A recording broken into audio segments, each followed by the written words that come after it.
पाठ 11 सर्वनाम तथा सर्वनाम के भेद। Pronoun and its types. सर्वनाम शब्द सर्व तथा नाम को मिलाकर बना है। सर्व शब्द का अर्थ होता है सब तथा नाम शब्द संज्ञा का ही पर्याय है। अतः सर्वनाम शब्द का अर्थ होगा वह शब्द जो सब नामों या संज्ञाओं के स्थान पर प्रयुक्त हो सकता हो। सर्वनाम की परिभाषा। वाक्यों में संज्ञा शब्दों के स्थान पर प्रयुक्त होने वाले शब्दों को सर्वनाम कहा जाता है। वाक्य में सर्वनाम भी वही कार्य करते हैं जो संज्ञा शब्द करते हैं। सर्वनाम के भेद। जिस तरह से सभी संज्ञा शब्द एक ही तरह के नहीं होते, उसी तरह सभी सर्वनाम शब्द भी एक ही तरह के नहीं होते। सर्वनाम के 6 भेद होते हैं।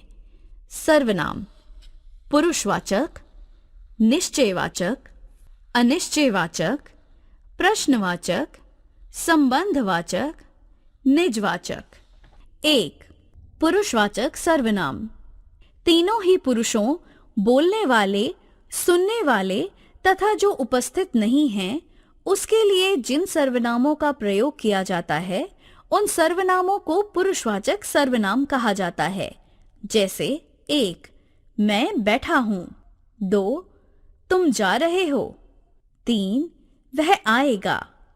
इस तरह वक्ता अपने लिए जिन सर्वनाम शब्दों को प्रयुक्त करता है वे उत्तम पुरुष, श्रोता के लिए जिन सर्वनाम शब्दों को प्रयुक्त करता है वे मध्यम पुरुष तथा किसी तीसरे या अन्य व्यक्ति के लिए जिन सर्वनाम शब्दों को प्रयुक्त करता है वे अन्य पुरुष के सर्वनाम कहलाते हैं।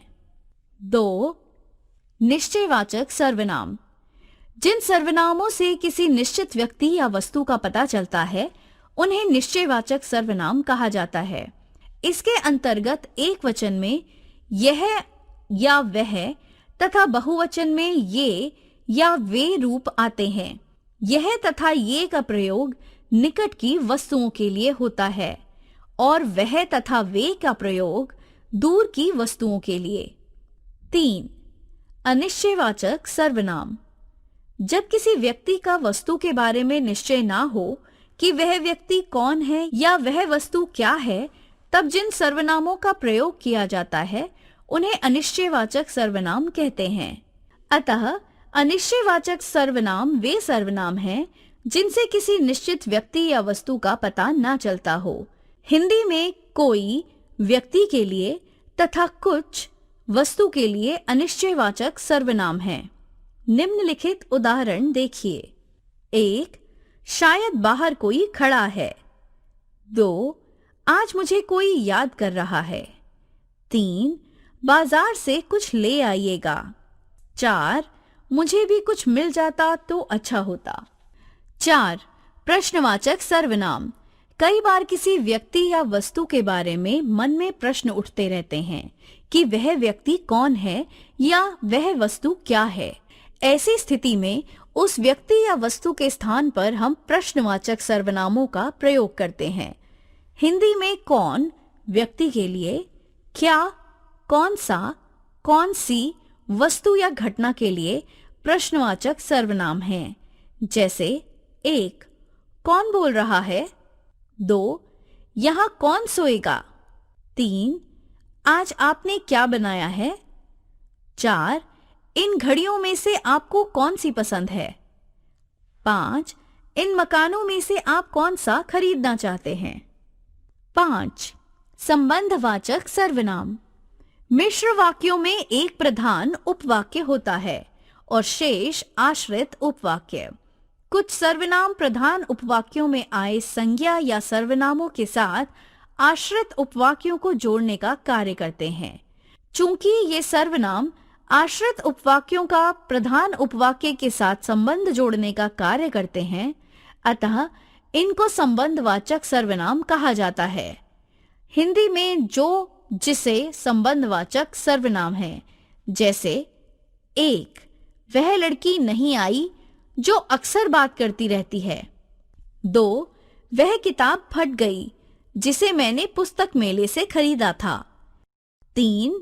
वह मकान गिर गया जिसकी दीवार कच्ची थी। 4. यह वही लड़का है जिसकी शादी मीरा से हुई थी। 5. जो परिश्रम करता है वह सदा सफल होता है। 6. निजवाचक सर्वनाम। निज शब्द का अर्थ होता है अपना। जिन सर्वनामों का प्रयोग व्यक्ति अपने लिए करता है वे निजवाचक सर्वनाम कहलाते हैं। हिंदी में स्वयं, अपने आप ही, खुद आदि निजवाचक सर्वनाम हैं। जैसे 1. अब यह काम मैं स्वयं करूंगी।